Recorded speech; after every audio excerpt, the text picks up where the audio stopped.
Good afternoon, and thank you all for attending today's USA Gymnastics Webinar. Today's topic will cover college recruiting for women, preparing inside and outside the gym. Today we have our guest speaker, Jill Hicks, with Jill Hicks Consulting, who will be presenting on preparing inside and outside the gym for women's gymnastics. And we also have Luann Peshek, our Vice President of Program Development here at USA Gymnastics, here to talk about the NCATA program. So again, Jill, we'll go ahead and get started with you. Great. Well, I'd like to welcome everyone, and I also want to say thank you to USA Gymnastics for having me present today. I'm very passionate about the college recruiting process, and I hope that today is very informative and very practical. And this presentation will benefit club coaches, parents, and athletes. But I want to say, feel free to sit back and kind of enjoy also this webinar. And remember that when college coaches get serious about your athletes, they will walk you through a lot of the logistics. So you don't have to know and memorize all this information, but just get a basic idea and come away with some hopefully really practical things that you can apply in helping your athlete or your daughter or you as an athlete yourself. And I'd also like to note that a lot of this information will be Division I in strength. So a lot of it will apply to Division II and III, but a lot of it will be Division I in terms of rules and policies. Many of them are the same, but you will note that some are different for Division II and III. Okay, so let's get started. So an NCAA student athlete is creating a pathway to opportunity. I just want to share just a little bit of my journey. I was an elite gymnast. I received an athletic scholarship to Oregon State University. I knew absolutely nothing about college gymnastics when I went to college. I ended up getting injured, and right away I became a college coach. They kept me on a scholarship. I earned a degree from Oregon State, and I started coaching in college, and I did that for 20 years. Then I went on tour with the Kellogg's Olympic Tour of Gymnastics Champions in 2012. And during that time, I brainstormed and came up with this idea of helping club gymnasts and parents through the recruiting process. So there I am, college coach, 20 years, and a lot of amazing experiences that I had in coaching. But my favorite part of being a college coach as an assistant at Oregon State and a head coach at Cal State Fullerton was being the recruiting coordinator. I loved finding the right fit for my team. And the goal always is to make sure we keep academics as the priority and find the right combination fit of academics and athletics for each athlete. And it always starts with a dream. And the first thing I hear from my parents is that my daughter has a dream, but I'm overwhelmed and I don't know how to help her. Keep those dreams alive. Understand, to achieve anything requires faith, believe in yourself, vision, hard work, determination, and dedication. And this is a quote by Gail Devers. And I really do believe that it starts with that dream. And if your daughters or your athletes have the work ethic to make it happen, then there's typically, they can find the right fit, whether it's Division I, II, or III, or even in the acro tumbling field.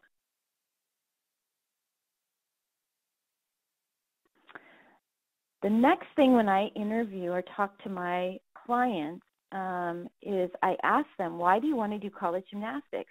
And 99% of the time they say the exact same thing, that it looks like fun and that they can't wait to be part of a team. And the thing that strikes me the most is I also ask them, when did you start gymnastics? And as you all know, it's usually before the age of 4. So it's an amazing commitment that these girls have.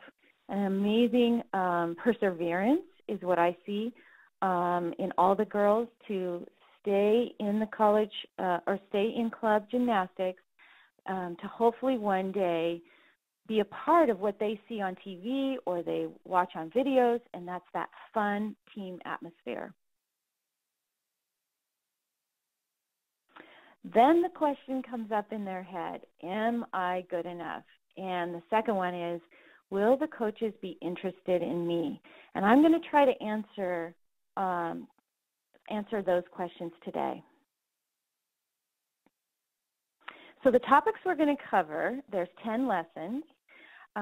Today are lesson number 1, the NCAA rules and regulations. Number 2, women's NCAA gymnastics facts. Number 3, the ideal college gymnastics recruit. Number 4, when to get started. Number 5, club coaches, how to market your gymnast. Number 6, club coach, what is your role in recruiting? What is the parent role in recruiting? That's lesson number 7. Number 8, what is a verbal commitment? Number 9, what are some of those speed bumps in the recruiting process? And then number 10, my favorite part, is some of these success stories that are very current that I think will give all of you a lot of encouragement. So lesson number 1. Now, there are tons of NCAA rules and regulations, and we've all seen on TV the NCAA logo, and basically that's the governing body over all sports in college. So it becomes really the girls, when they start the process, it becomes their boss in a way. So I like the athletes to get really familiar, and the parents, with the NCAA website. And the nice thing is they just redid that site, and they make it very user-friendly. So be sure you go there initially and just kind of find your way through as a parent and or an athlete and get comfortable with some of their really practical information and videos. They also provide a handbook. Again, super great for parents, club coaches, everybody really, athletes, lots of good information. Freshman year. So here's some of the main points for gymnastics and things to be kind of aware of. Your freshman year, the athlete becomes what's called a PSA, and that's a prospective student athlete. So you'll see that word PSA all throughout the NCAA handbook and on their website. And here's some of the basic things you're going to want to know. By the junior year, September 1, college coaches can contact athletes. Number 2, no more talking to college coaches or athletic staff on a college campus prior to the junior year, starting August 1 of 2017. So in the past, you could go on all these unofficial visits that you wanted, even in middle school. You could go with your parents, go on these visits, and talk to college coaches, meet with people in the athletic department, and learn a whole lot about college, and even sometimes get a verbal commitment at those meetings. That is no longer going to be possible after August this year, and we'll talk about that a little bit more later on in the presentation. So they're trying to basically push recruiting back a bit. But you can still go on campuses, you just can't talk to anyone in the athletic staff of each university. So by the junior year, the other big thing is you want your athlete or your daughter or to register with the Eligibility Center. And that's where you're going to put in all your information about classes, and you're going to answer questions to make sure that you haven't taken any money for your sport on different levels, and they walk you through all that. It's very simple, and you want to just be sure that you get that done by your junior year. And then senior year, that's when you sign those national letter of intent. So those are the scholarship, financial aid packages through the athletic department. And there is an early signing period, and there's a late signing period that senior year of high school. In the mail, you can receive camp information, or by email, you can get basic brochures, questionnaires, and basic information about any university at any time. So here's some important terminology to know. What is a contact? That's any time a college coach says more than hello to the athlete or parent, I should say. Contact period, college coach can talk, call, or visit with athlete or parent. So there's different contact periods for every sport, and the college coaches have to record that, write it down, and turn it in. They're only allowed a certain amount of those during a period of time. So that is important to keep in mind. Evaluation, that's when college coaches can watch the athlete practice or compete. Again, they only get a certain amount of those for each athlete. Recruiting calendar, every sport has a recruiting calendar, and the college coaches have to follow that. So you don't need to worry about it so much, but the college coaches do. It's just nice to be aware of it. There's certain dead periods, they call it, and then other periods where they can actually come, go to the gym, watch practice, be at meets, and different things. But again, it's not really something as a parent or even a club coach that you have to be mindful of. The college coaches do. You have a 5-year clock is what they call it. Each athlete does. Starting when they start college in Division I, they have 5 years to play or compete for 4. So that's something also to keep in mind. Official visits, that's when college coach will pay for transportation and food to visit their college campus. And those are done your senior year of high school. Not all programs do that, but most Division I's do provide transportation and all these different items so that your daughters or your athletes can come on their campus and have that paid for. Unofficial visits, you can take an unlimited amount of those, and now it's kind of transitioning into this new rule. So in the past, you could take as many as you wanted. You still can. You just cannot talk to the college coaches if it's prior to the junior year, September 1 of high school.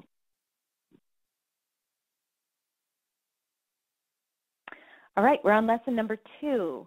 We're going to talk about just overall NCAA women's gymnastics facts. So as you know, maybe there's 82 colleges that have women's gymnastics teams, and they split them up by Division I, II, and III. So there's 61 Division I teams in the United States, and they receive 12 athletic scholarships per team if they're fully funded, and most of them are. Division II, they receive 6 athletic scholarships per team, and they typically merge an academic scholarship with those athletic scholarships to come up with more of a full scholarship for their athletes. But they only do receive 6. And Division III, there's 15 universities that have and support women's gymnastics, but they only provide academic scholarships. And that, of course, goes through the university, and the kids have to have a certain standard at each school to receive an academic scholarship. So those are the breakdowns of the different Division I, II, and III, and how they separate them out with athletic scholarships. So what is an athletic scholarship? And you'd be surprised. I always ask my clients to define what is an athletic scholarship in their mind. And what I have found is that most kids have absolutely no idea what it is. They know in general terms what it is, but they don't know the details. So I like to go over that with my clients and families to be sure they understand. Basically, the athlete's being paid to do a job, and their job is to be the best student-athlete possible. And then they receive tuition, fees, books, room, and board in that scholarship. But they also are going to get their travel paid for, of course, if they make the lineup and they make the traveling team, their workout gear, their competition leotards, medical, so anything they need to be taken care of medically, their academic services, and those things are like tutors. Some of the stronger conferences actually have buildings where the athletes go to, and they'll have computers, and they'll have areas for them to study. it's amazing now what some of the universities offer to the athletes. And then some added expenses, depending again on the conferences. You might see training tables and different incidentals that can be covered. So it's thousands and thousands of dollars, basically, to receive an athletic scholarship.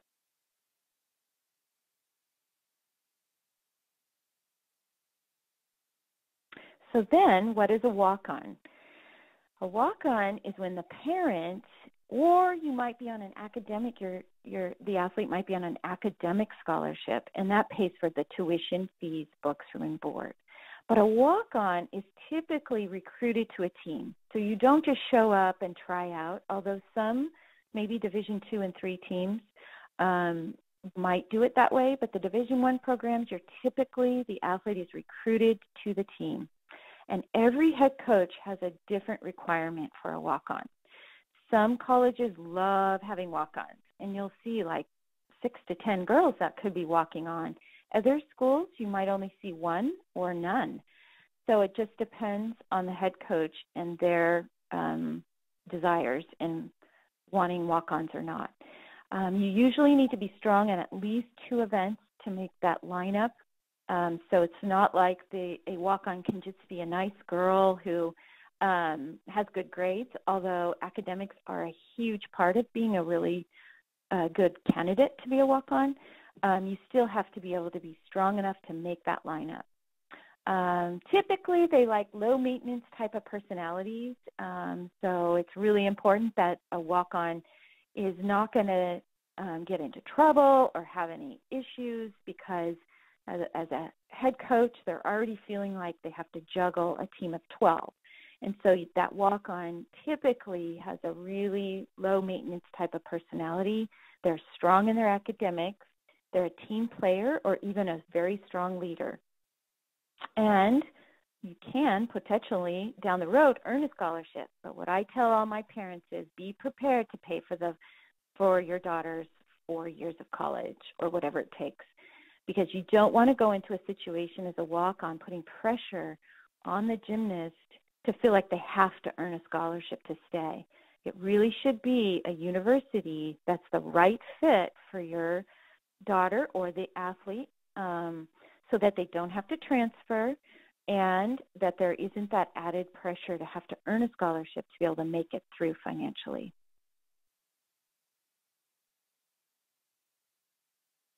So who is the ideal college recruit? This is lesson number 3. This is kind of a tricky one because, to be really honest, I have found so many kids or gymnasts that have become college gymnasts, and you wouldn't probably have thought that they would have that much potential, which is so exciting because I really do believe that athletes out there can come, or gymnasts can come in all different packages and end up being an amazing college gymnast. But if I was going to sum up, what is that ideal recruit? These are some of the things that I think I would designate. 1, typically they're a level 9 through an elite gymnast. The majority are going to be the level 10s with 10.0 start values and up to the level routines. And I'm going to come back to that because that's the most important, I believe, piece of this whole ideal recruit. So the third one is focused academics. Their character counts. Fitness has to be a priority. They have to have proven results. Very clean gymnastics is what college is all about. So they want cast to handstands at vertical. They want locked knees. They want stuck landings, because when you watch college meets, that's what's scoring. They want potential to improve, and they want athletes that are passionate about the sport and not burned out. And then, of course, a healthy body. Who wouldn't? But those are some of the characteristics that I think, if I had to write them down, those would be them. And then I'll come back to the up to the level routines and explain some of that later. So what the ideal gymnast is doing in the gym, and this is typically consistent with, I believe, gymnasts that end up becoming college athletes. They are improving every year. They are a team player, like I said previously. They're very respectful to their coaches. They're gymnasts who don't cut corners. They're gymnasts who are teachable. They're showing leadership in the gym, and conditioning is a priority.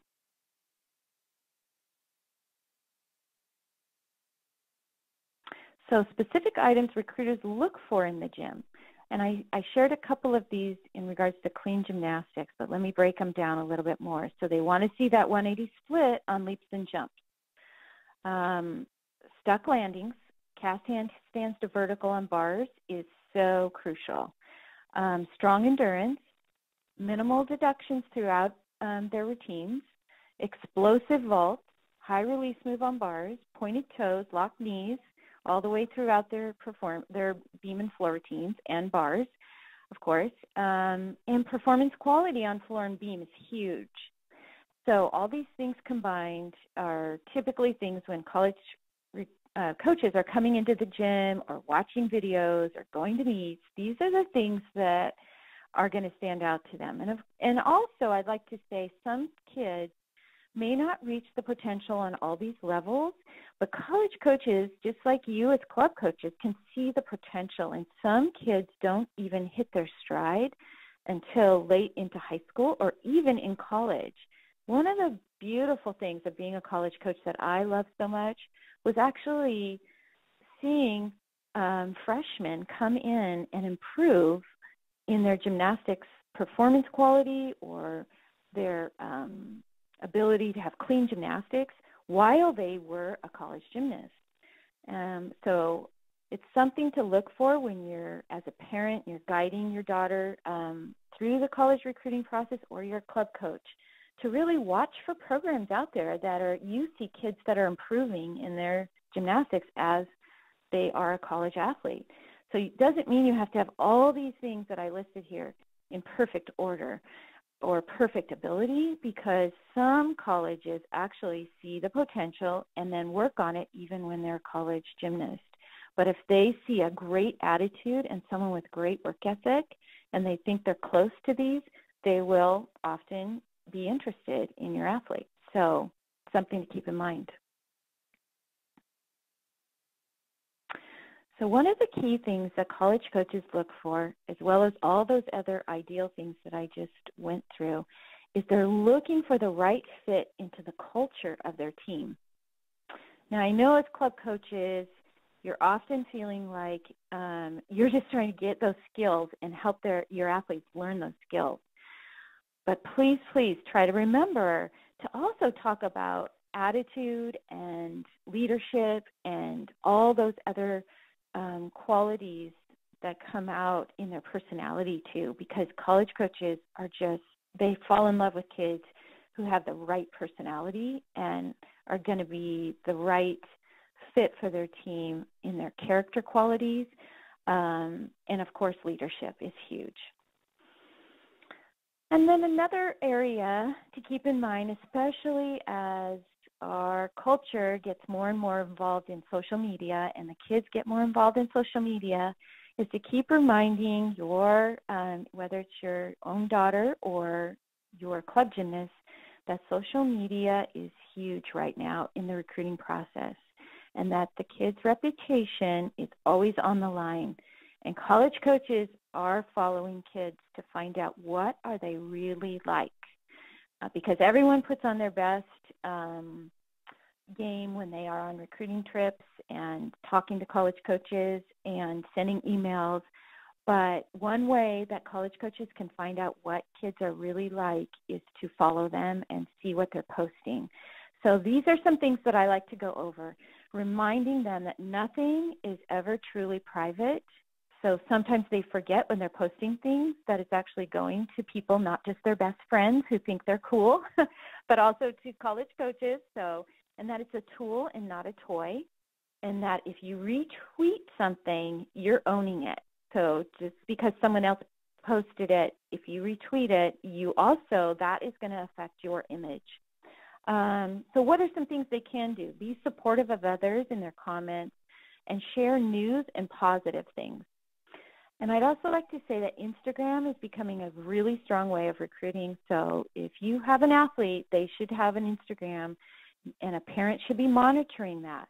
So we don't want to advocate, okay, all these young gymnasts who are 7th grade, 8th grade, having Instagram accounts with freedom, because we want to know that a parent or somebody else is monitoring what they're posting, because we are not trying to advocate them just putting information out there at that young of an age.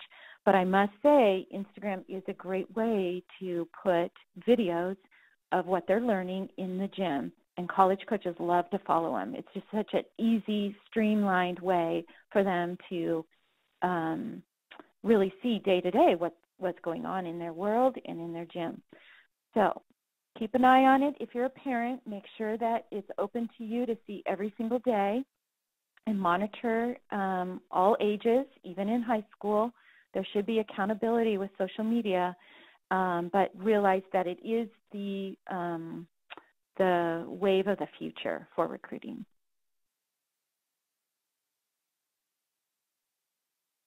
So when do you get started in the recruiting process?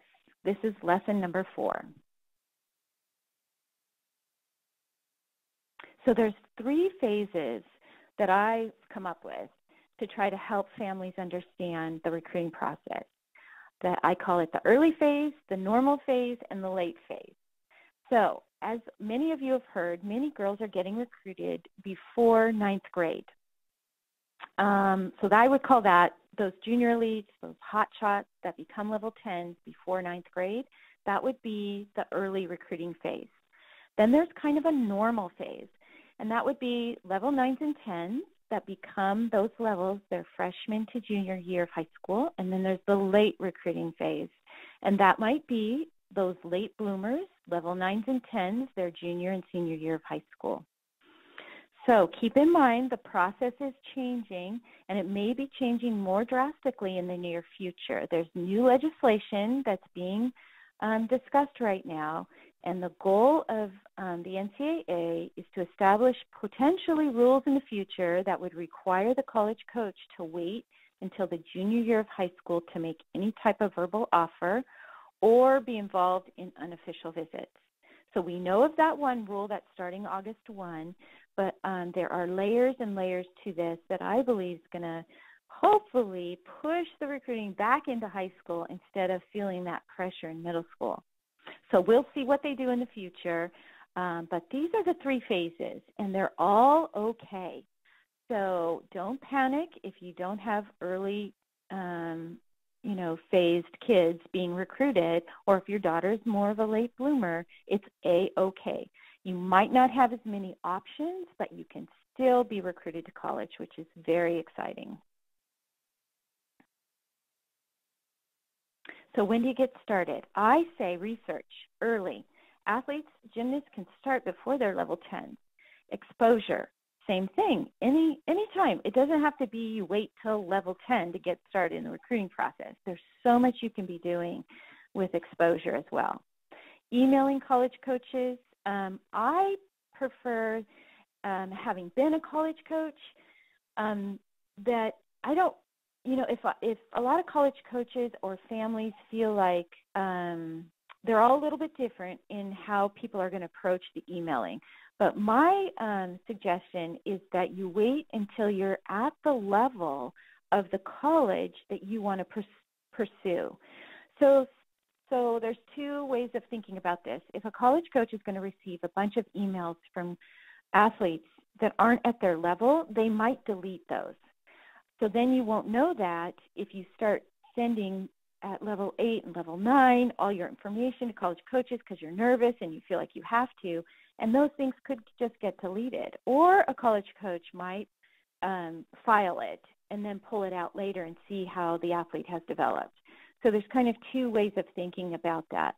I believe the strong punch in recruiting comes when you receive that email and those videos, and they're at the level of what either potentially they're going to be there really quick, or they're at the level of that university. So keep that in mind. I think a lot of parents and kids send stuff out way too early, and it gets lost in the shuffle. So be aware of that. When do you call college coaches? Well, again, you can do that illegally anytime. But I would say when you're at the level or very close to that team's level of skill level, that's when you should start really aggressively making those calls. But doing the research, gaining the exposure, you can do that way before you're at their skill level. So then when the athlete is at the skill level of that team, then the research has already been done and the recruiting bang gets started. So, and they're not feeling as overwhelmed. So there's that prep work that I really strongly agree that you should be doing with your athletes or parents with the athlete. You can fill out questionnaire forms. Again, if you do it too early, they're going to ask questions. Well, what is your skills? And if you're only able to put level 8 skills or level 9 skills, then they're probably not going to pay much attention to that questionnaire form. So it's something to consider to waiting that out as well on those issues. Going on unofficial visits, again, the junior year is going to be the ideal time because of this new rule where you can actually talk to the coaches. But it doesn't mean you can't be on campuses, taking tours, getting comfortable and exposure to college prior to the junior year. So remember, this is one thing I think many people forget. So if you haven't been a college head coach, it's easy to forget that it's a business for them, okay? College coaches have to look for gymnasts that match or enhance the current skill level of their team. College coaches are held accountable or to a standard by their boss, which is the athletic directors, for academics and athletic rankings. So the college coach will often receive financial bonuses based on the outcomes of the season. It's a business to them, so they have to go after certain athletes. The recruit needs to have the skills and the start values needed to be considered. The recruit needs to have the academic requirements also, of course, to be admitted. So again, you can't just be a nice girl with good grades or even the skills. You also have to have the academics. So all of these things matter to the college coach.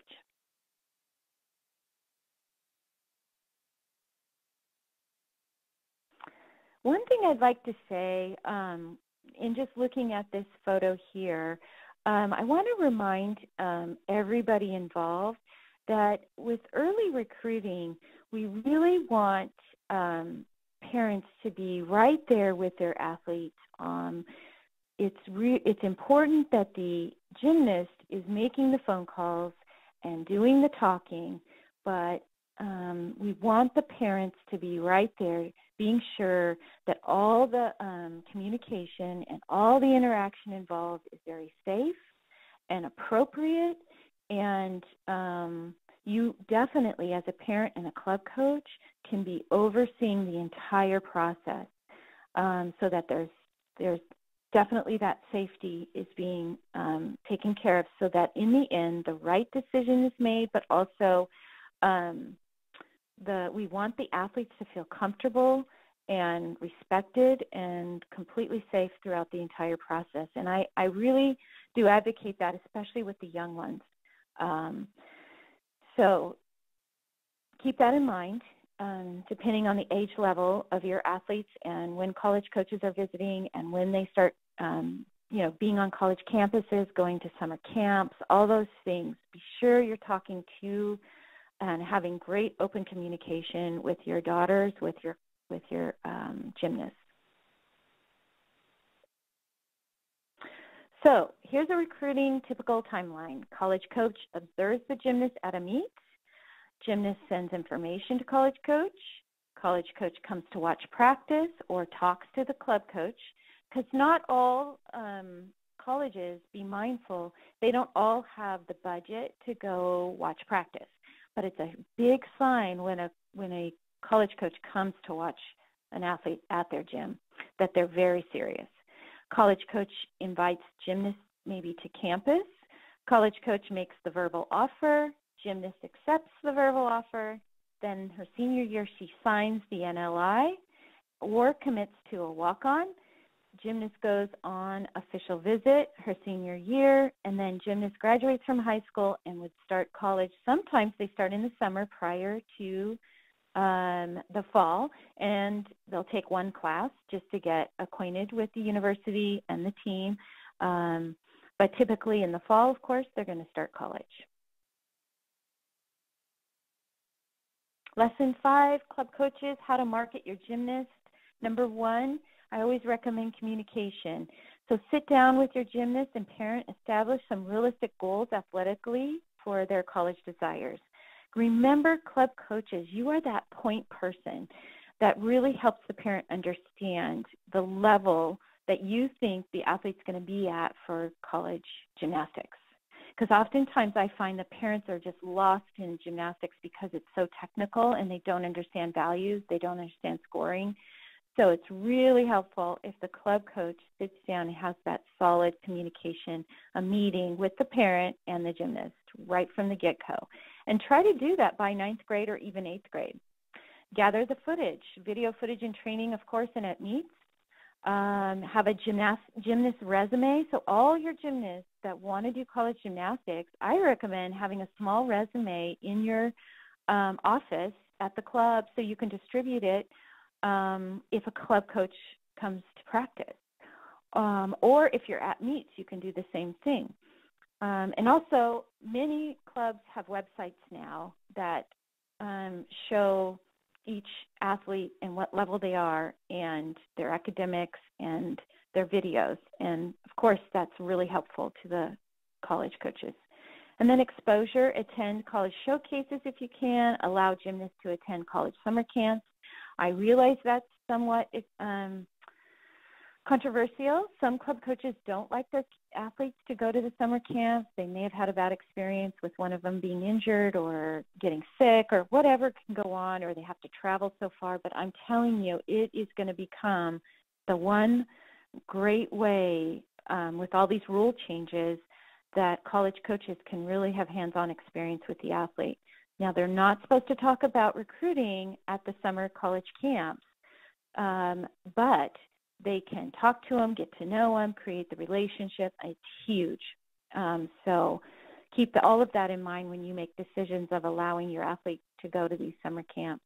I don't recommend more than 1 or 2 a summer because they need to be in the gyms learning the skills that you're going to be teaching them as club coaches.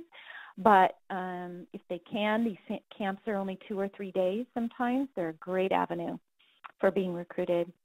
Outreach, invite college coaches to come watch your practices. And then phone calls. The club coaches can call the college coaches. It's a great way to advocate on behalf of your athlete.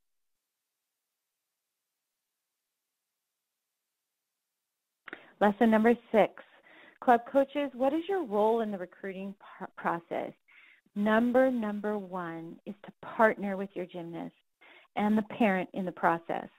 Now, I realize many club coaches have so many things on their plate that they're juggling, and oftentimes when they walk in the gym, they're inundated with all these kids, all these different levels, all these parents. But if I can say anything, I hear it in their voices from the parents and from the athletes that they want to partner with you. So I like to see it as a team effort. The club coach, the athlete, the parent, and sometimes like they hire me as an advisor, and we all work together to create the opportunity for that athlete to pursue their dream. And each one of us brings something to the table. And, yeah, some kids get recruited without much parent involvement in terms of having to do a lot of that footwork because the athlete is just so strong as an athlete. All the other kids, it really takes a team effort. So it builds confidence in the athlete, so that partnership is huge. And the power of a club coach believing in the gymnast, I cannot tell you how important that is.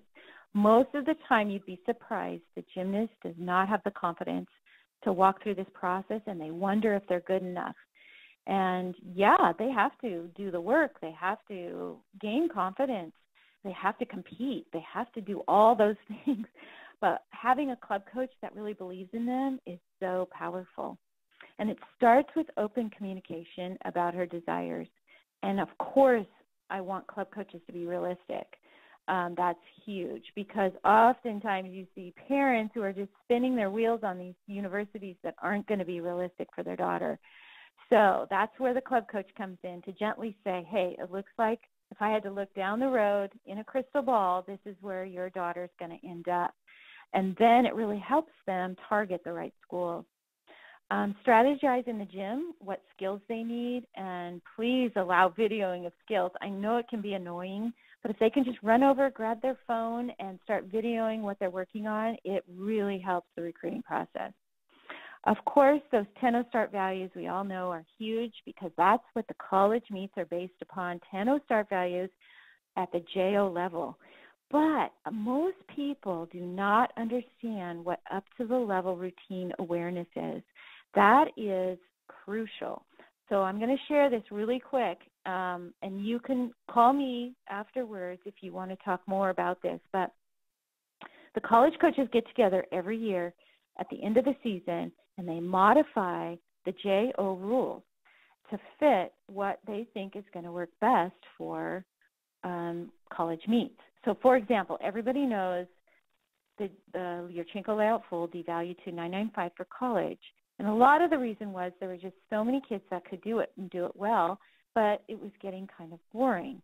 So they changed that value so that kids would try other vaults. And it has really helped TV. It's helped gymnastics for college in general.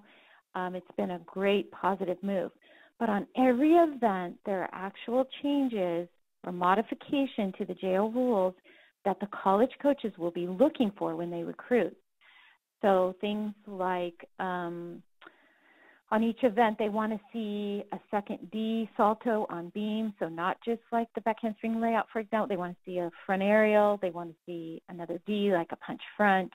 They want to see that second D. And in tumbling, they want to see on floor a D in the last pass if possible. Now, not all, of course, but they like to see a D in the first pass or an E and then a D in the last pass. So things like that where it's not required in JO, but it is helpful for college. All right, so if you have questions about that on each event, it is available. I can go over that with you. Feel free to give me a call. And then you're just a voice to the college coach. Be sensitive to academic stress as they're preparing for college, which many of you are. Plan meet schedules around the meets where college coaches are going to be there if you can. And then invite college coaches, like I said before, to watch practice.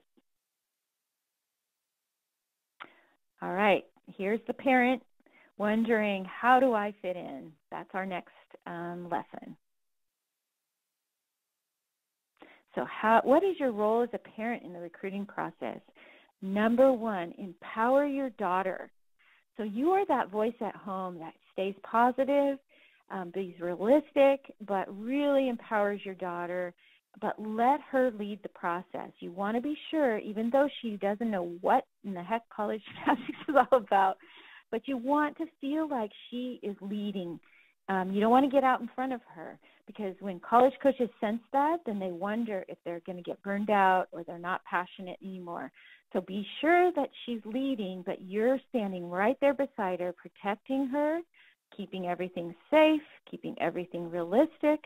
You know your daughter best. You are the parent. But be sure she's leading in her heart and in the gym and in her academics.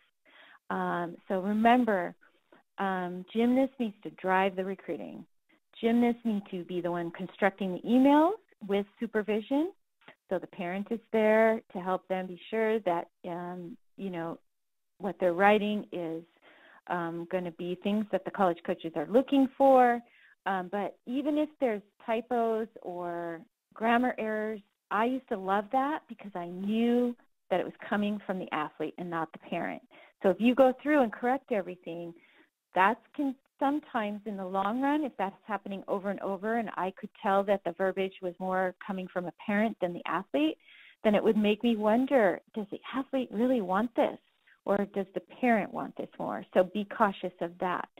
Yes, the gymnast should be making those phone calls to the coaches, but be sure you're sitting right there. Maybe put the phone on speakerphone so you can hear the interaction, and just be there as that confidence person as they walk through all of those areas. But the gymnast should be doing the majority of talking, especially when you go on campus and you have those unofficial visits where you're junior year and you're allowed to speak to the college coaches. Be sure they're doing the talking and not the parent. Be that encourager and realistic voice.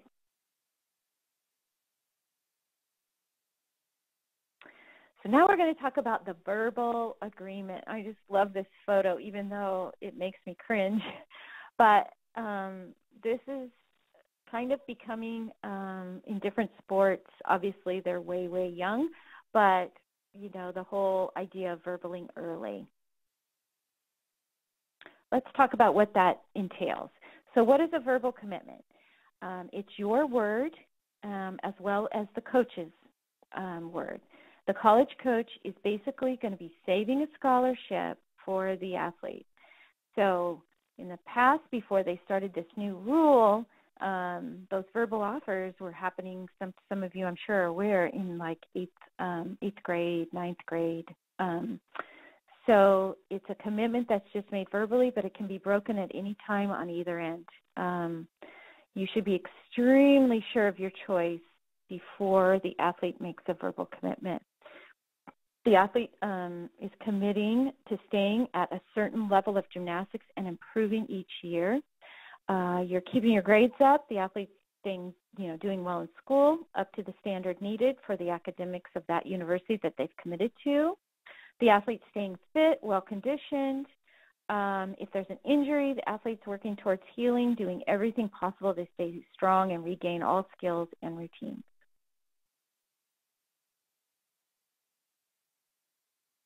Lesson number 9. So here are some of the possible speed bumps I know you're all aware of.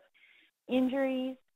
Some kids take a gap year because they had injuries and they aren't quite ready to be recruited. Now, there's different issues with that, so be very cautious, but that does happen sometimes. But you want to be sure you talk to the NCAA if you're ever going to have an athlete that might want to do that because they can't go to school at a university. They can only take a certain amount of units or credits, so be very cautious there. Then sometimes speed bumps are academic issues where kids struggle in school or they forgot a class that they didn't take, so those can be speed bumps. Some girls are late bloomers. Sometimes there's club coaching changes. Sometimes there's gym changes. Sometimes the verbal commitment can be removed. So those are all some of the typical speed bumps I see athletes go through in the gymnastics recruiting process. And the one that I want to go back to is the injury one. And I want parents, coaches, athletes to know injuries are speed bumps. They're not roadblocks. Sometimes they can be career-ending, but for the most part, just remember, college coaches are going through it as well with their own athletes on their teams. So they understand injuries. Don't panic. Don't hide them from the college coach.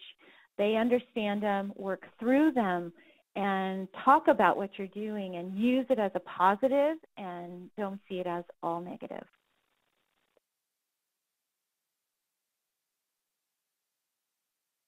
And the last lesson here is my favorite part, the success stories.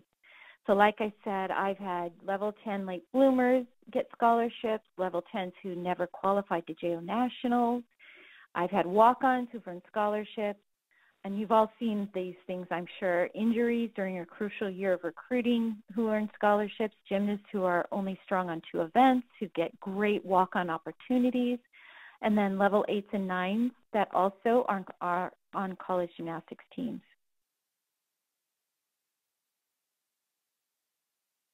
So here's just a couple of the ones I thought would be encouraging. This is Molly. She didn't even come to me till her junior year.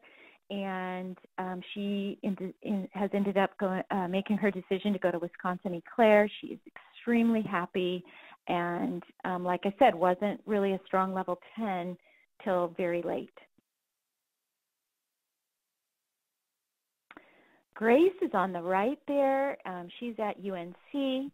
She was a beam and bar specialist, and they said they only had a one-year scholarship, and they called me up and said, do you have anyone who's good on beam and bars? And I'm like, absolutely. And, of course, she had to have the grades, so it was awesome that academics were a priority to Grace.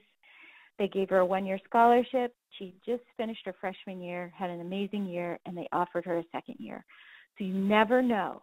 And Grace could not be happier. And she's clear across the country, and her parents are just thrilled with the way it all worked out. And so that's a example of an athlete who was not as good on bars or on vault and floor. And here she ends up at an incredible university with 2 years of school paid for. This is Sonia. Sonia's super quiet. She wanted to go to UCLA, got offers to other universities.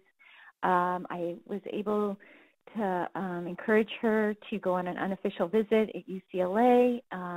She hit it off with the coach, and the coach actually preferred having someone who was like Sonia's personality type because she really meshed and kind of brought the team together, being that she isn't sort of that louder type of personality. So here's a great example of a quieter type of personality type who really benefited a team. She walked on. She competed every meet her first 2 years. She earned a one-year scholarship that came open.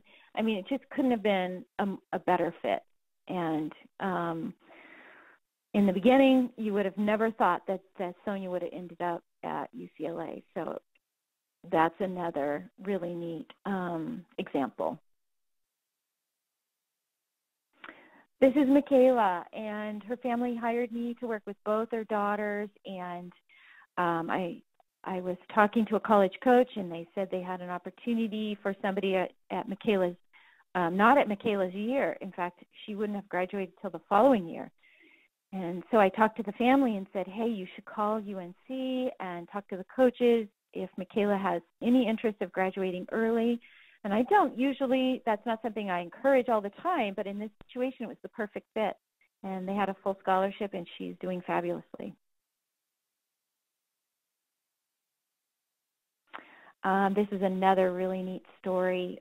Allie, she didn't come to me till the end of her junior year, never made it to JO Nationals,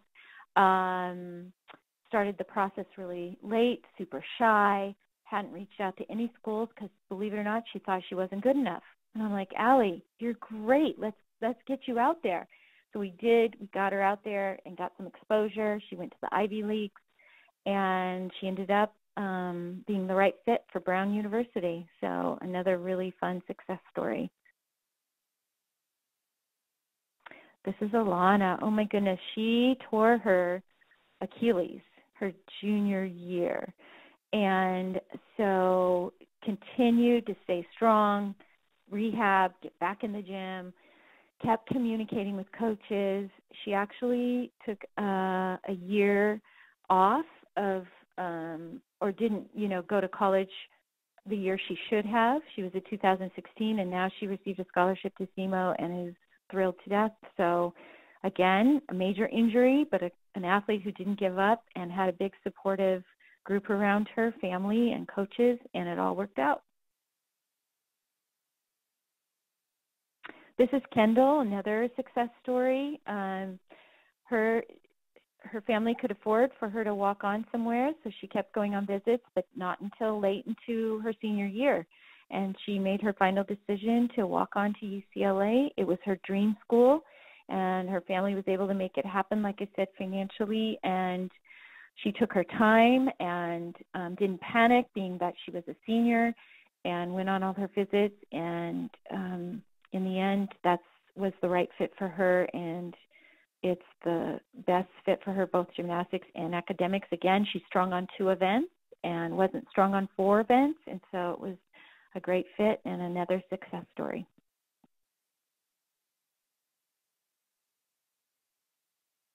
Thanks, Jill. This is Luann Peshik, and I'm going to talk to everyone a little bit about a different women's opportunity at the collegiate level, and it's acrobatics and tumbling. The national governing body of acrobatics and tumbling is the NCATA, which is National Collegiate Acrobatics and Tumbling Association. Acrobatics and tumbling is the evolution of different forms of gymnastics, and they have a recruiting base from artistic gymnastics, trampoline, tumbling, acrobatic gymnastics, and high-level competitive cheer. NCATA is working with the NCAA to reach emerging sports status, and USA Gymnastics is involved with helping them do that. Currently, there are 18 colleges that are offering this sport at the collegiate level. In a later slide, you're going to see all the colleges that are offered, and we're going to show you a sample of what it looks like. Actually, here it is. Okay, so there's colleges in Division I, Division II, Division III, and the National Association of Intercollegiate Athletics. So you can see there's a wide variety of schools that are offering acro and tumbling at the moment.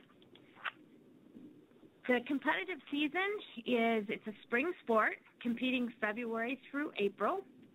Teams compete in a range of 6 to 10 meets each season on member campuses.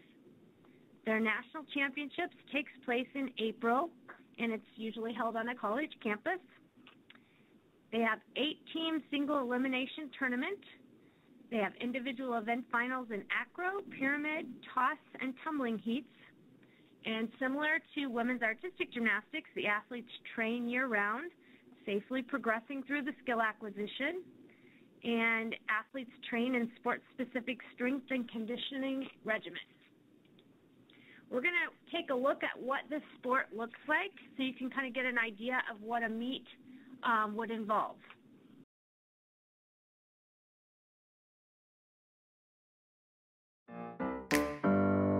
The compulsory event consists of 4 heats: an acro heat, a pyramid heat, a toss heat, and a tumbling heat. The skills for the compulsory event represent the basic skills for the sport of acrobatics and tumbling. In the compulsory event, each team will execute the same skills so that officials and fans can compare. Each heat will have a start value of 10. The officials will be looking for execution, body positions, and stability of the structure. Next up is the acro event, which consists of 3 heats. This begins the optional portion of the meet. Each team will compete with different skills with different possible start values. There will be between 2 and 4 athletes on the floor in each heat. Each element is determined by different skill levels. Heat 1 has 5 elements. Heat 2 has 6 elements, and Heat 3 has 7 elements. The start value is determined by the difficulty and combination of each skill. This event shows power, strength, and balance. So look for stability of the structure and position of the top. Also, each position must be held for 3 seconds. The pyramid event is coming up. In this event, athletes will be stacked 2.5 people high. This event has 3 different heats with different requirements for each heat. Heat 1 must have a flip. Heat 2 must have a twist, and Heat 3 must have a release element. The start value of each heat is determined by the difficulty and the combination of the entry, structure, and dismount. Some of the things the officials will be looking for are the positions of the tops and the sturdiness of the structure.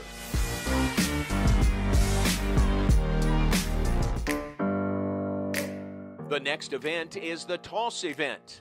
Here you will see 4 athletes toss a teammate into the air. The teammate thrown into the air, or the top, will perform a flip or twist before being caught. There are 3 heats in this one event. The duo toss, for instance, is combined of 2 toss groups throwing the top into the air. These groups should look exactly alike and be in sync. The start value of the toss depends on skill that the top throws in the air. The official will be looking for height, the top's body position, and tight catches from the bases. The next event is the tumbling event. This event has 6 heats. The first 3 are synchronized group tumbling passes, a duo, a trio, and a quad pass. The last 3 are individual tumbling passes. The start value of each heat is determined by the difficulty and combination of skill in each pass. The officials will be looking for form, execution, and technique of each skill.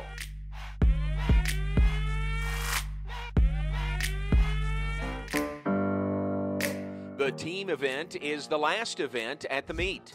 It encompasses everything that you just watched previously in the first 5 events.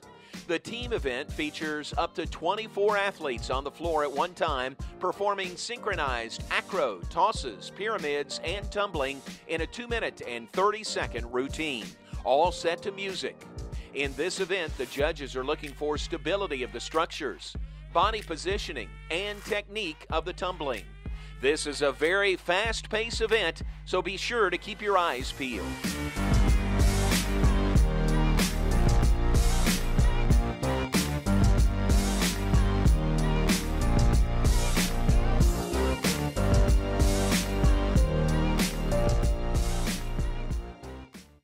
So hopefully you have an idea of what acro and tumbling is all about after watching that short video. Meets consist of 6 events for a total of 20 heats. Each event has a start value based on the difficulty of the skills being competed. Meets are competed on non-spring foam mats, like in a typical basketball or volleyball arena. Teams are comprised of 24 to 40 athletes with specialists for tumbling, tops, bases, and as you can see from the video, athletes are of all heights and sizes.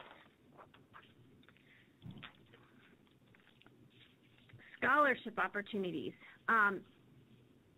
Typically, athletes do not receive full-ride scholarships, but academic financial aid can be paired with athletic financial aid, and you can inquire about that with each of the schools. But there is Division I, which has a maximum of 12 scholarships. Division II has a maximum of 6. And then Division III has no athletic scholarships. However, they do have other financial aid that may be available. Recruitment. NCATA members follow NCAA rules for eligibility and recruiting. So many of the things that you just heard from Jill's earlier presentation is also in effect for NCATA. They will also have to take the SAT or ACT, and they will have to register with the NCAA Eligibility Center. They will register under gymnastics, download the NCAA's guide for the college-bound student-athlete, very similar to what Jill advised as well. You can contact the coaches at the NCATA member institutions directly. Recruiting rules differ at D1, D2, and D3 levels. But very similar things that Jill said, you'll put together a recruiting video to send to schools that you have interest in, and contact the coaches to learn which skills they would like to see you safely execute. You can write a short biography, including academics, activities, honors, as well as your competition history, team information, and skill set. To learn more about NCATA, there's a couple websites. The one website for the national governing body is the ncata.org.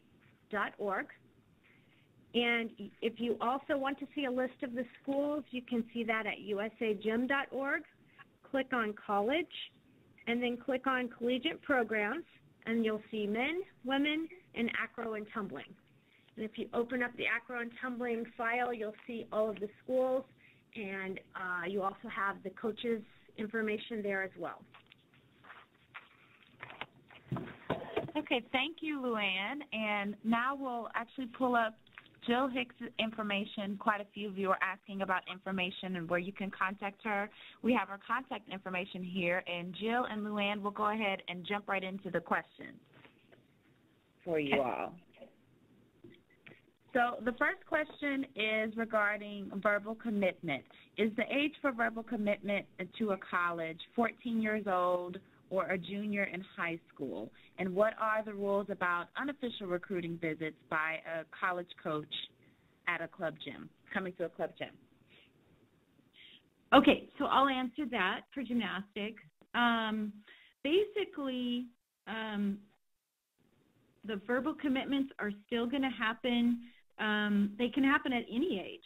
There's no there's no number that I know of, no year that like 14, 12, none of that. There is no ruling on that. The only recruiting rules there are is the recruiting calendar for each sport, and the coaches have to abide by that, but they can still make verbal commitments at any age, and it will still happen this year at very young ages until, like I said, those other rules come into place that really tighten up the ability for a college coach to even do that. And one of the rules in the future, I believe, is going to be that they aren't allowed to give verbal offers prior to that junior year of high school. But right now, they can still do it. It's going to be harder because the kids can't come on campus to meet them until and talk to them until junior year. So they're hoping that pushes it to later. I forget, what was the unofficial question that she asked about visits? The end of that second part? Yes. Sure. She said, what are the rules about unofficial recruiting visits by a college coach to a club gym? Oh, to a club gym. So that's not called an unofficial visit. What that is called is a contact. And they are allowed to come to the clubs, and they are only allowed, I believe, 3 or 4 per athlete. So they can come to a club at any time, any age, and watch practice. But they cannot talk to you as a parent while they're there, and they cannot talk to the athlete. They can talk to the club coach. Okay, wonderful. Our next question, can the athletes call the college coaches? Yes, at any time, any age. All right.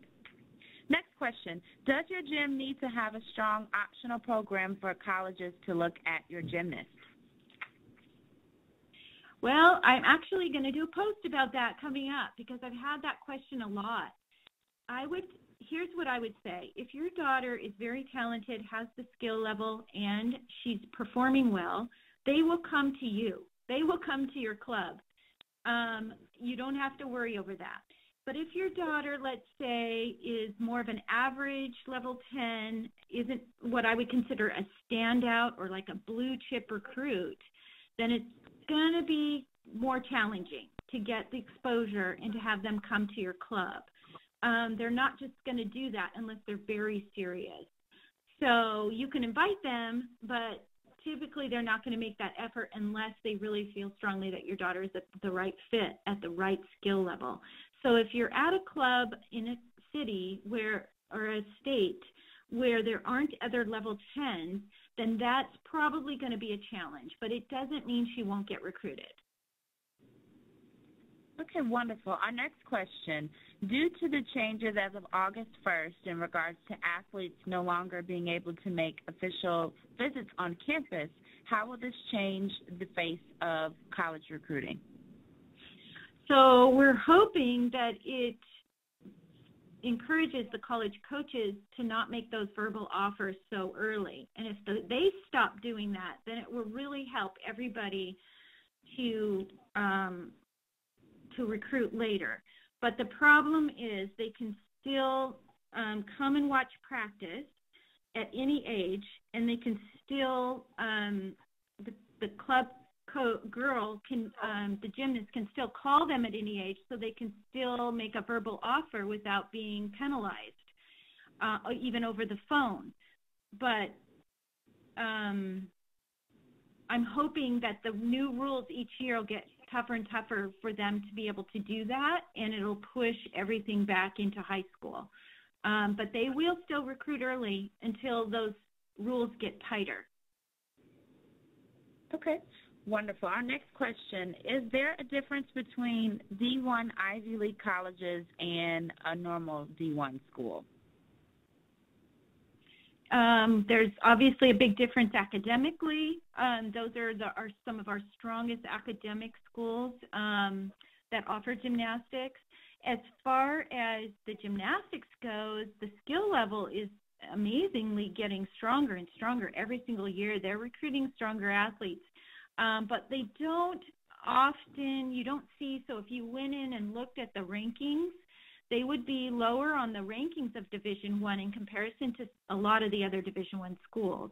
And I think part of that isn't because they don't have, they don't have as many strong athletes on their team. They might have a few, even elites, even some strong 10s on their teams, but they don't have like 12 that can achieve the academic requirements to get in, plus be at that high level of gymnastics.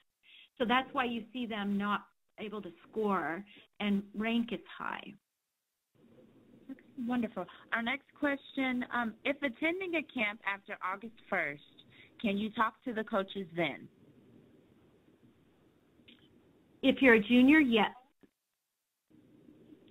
But some of the colleges are staying away from doing any type of recruiting during the camp because it's a rule. They're not supposed to recruit during summer camps. So you'd have to stay a day or two, come a day or two prior, or maybe a day or two after the camp to make them feel comfortable that they're not breaking that rule. All right. Our next question, how does the new recruiting rule affect camps at the university? So kind of a little similar. How does it affect those camps? Like I said earlier, the camps are a great opportunity for the kids to get to know the coaches, to work with them, to see their athletic skill, to see how well they learn. All those things are still going to happen, but they can't do any discussion about recruiting. And, so camps are still going to be a very crucial way to interact, but there isn't going to be any verbal offers, for example, at a camp. All right. Our next question, do walk-ons sign letters of intent? Good question. No, they don't sign anything. Now, I have seen some coaches, because unless there's a commitment from the university financially, so when they're a walk-on, there is nothing. There's nothing that you're receiving financially in an agreement of any sort. So no, but I do encourage the girls still to do that day at their club where they're being honored and they have a piece of paper in front of them. It's just pretend. They're not signing anything official and never will as a walk-on. But if they're getting an athletic scholarship, that's different. That will go through admissions as an athletic scholar or an academic scholarship. But there's nothing exchanged for a walk-on in terms of signing an NLI. All right. Our next question is regarding an example of a child. So we have a caller whose child is an incoming sophomore and wants to know if she can start emailing college coaches. And is there a limit to what she can say in her email as far as her interest in the gymnastics program at the school? Yeah, there's no limit to what you can say. Again, I go back to, is your daughter at the skill level of the university or pretty close at her sophomore age? So it doesn't really matter what age she is if she's at their skill level. So you can have your daughter go on, watch some videos, and if she's doing those skills and scoring pretty close to what those scores are that those girls are getting on that team, then it's a great time to send out those emails. All right, wonderful. Our next question, do Division III schools typically pick a level 10 gymnast to be on their teams, or would a level 9 have the opportunity to compete at the collegiate level? Absolutely. Strong level 9s are definitely doing Division III and even some Division II teams. So if they're especially strong on 2 events, they might have 10-0 start values on 2 events, even though they're staying at a level 9. They're absolutely recruitable to those schools. Wonderful. And just one moment here, looking through all of our questions. All right, here is another example from one of our callers whose daughter is a freshman in high school training at the level 9. They have been season ticket holders for a D1 gymnastics program for quite a few years, And last year they began low-level donations to help support the program when they were invited to attend some fundraisers. Should they continue that support of the D1 college, or what should they do in that situation? Ooh, that's a good question. I have to say I'd have to go back and look that one up. I believe if you have a prior relationship and it's something you've been doing prior to your daughter being recruited, that you're not going to be in any kind of trouble for that, for example. But I would highly recommend you call the NCAA and run it by them and just make sure that you're still in good standing and that it won't affect her recruiting.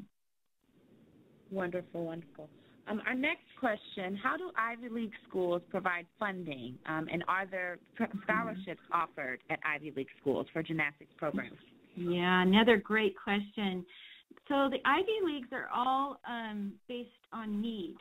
So there is a formula on the, apparently I've heard on the Ivy League websites that you can go on and you enter as a parent your income and tax, probably back tax the year before of what your gross income is. And then it will tell you if you are eligible for any kind of financial package, aid package. But they don't offer athletic scholarships. Okay, wonderful. And how can a parent or a coach, actually I believe this is a parent call, how do they find out what each college is looking for in terms of skills or event preferences to see if the gymnast has the right skill that the coaches are looking for? Good question. That's a tough one. That's why people hire or ask the club coach. Sometimes that helps, or hire me, because it's really hard for parents to know. I say sit down. If you can't, don't have that kind of communication or ability to talk to someone like that, then an expert who would help you, then I would say sit with your daughter and pull up on YouTube or on like Flow Gym or some, form of videos of college gymnastics and watch their meet and sit with your daughter and say, okay, are you doing those skills? And then your daughter knows, if she's doing them or not. And because as a parent, sometimes it looks like a big mess of whatever. You don't even know what they're doing, and it's hard to understand. So that would be the first thing I would do is just sit with your daughter and have her tell you, are you doing those skills? Will you be doing those skills? And if not, then it's too high. They're looking too high, and try to find a school that fits more her ability level. If she's super young, it's harder to know. You'd have to talk to your club coach. They will know probably her potential progress that she could make to get to that point. The other thing you could do is just ask the college coach. Have your daughter email them, even though they can't call you if she's young, but if she's older and she's in the recruiting process, you can ask. Okay, wonderful. Our next question is in regards to injuries. So how would a significant injury in their history, or especially within the last couple of years in high school, affect the college recruiting process? Yeah, so it just depends on the injury. It depends on your daughter. So let's say she's injured and she can't do bars anymore. Let's say she tore something in her shoulder. What I do is have the girls really focus on being positive, communicating with the coaches, and then focus on the other events that you can do well. So that's about all you can do, and send videos of all the conditioning they're doing and all the things they're doing to get stronger, and really keep the line of communication open, and maybe consider the acro tumbling route. I mean, I have so many girls that are doing that because of one reason or another and having a great experience. So especially kids who might injure, like I said, a shoulder, they're perfect candidate for still being involved in tumbling or the acro lifting and different other types of things. So there's a lot of different ways you can still be considered to be able to do NCAA sports. You just have to get more creative and continue to stay positive and work through it, because sometimes you're actually stronger after an injury than you were. It all depends. It would depend on the injury, so it's really hard to answer that completely. Okay, Wonderful. So we'll actually take a moment here to take everyone to the website. There have been some questions about a list of schools, of collegiate schools. So if you go to usagym.org, and you'll want to click on the college section of our website. And on this page, you'll want to go to collegiate programs. And under collegiate programs, we have our programs for the women, the acrobatic and tumbling, as well as the men. So if you click here for the women's program, it gives you a list of the Division I schools, Division II, and Division III that offer gymnastics programs. So we encourage you to visit this page, especially our parents and our coaches and club owners who are a part of this call. You'll go to usagym.org, click on college, and then click on collegiate program. Okay, so we are actually going to go ahead and conclude today's webinar. We want to thank Jill Hicks for being on with us today. Thank you. And thank you, Luann, for sharing the NCATA information with our audience. And again, you can view this webinar on usagym.org/webinars and print off these slides and contact our guest speaker, Jill Hicks, as well as the USA Gymnastics National Office with any of your NCATA questions. So again, thank you all for attending today's webinar. USA Gymnastics, begin here, go anywhere.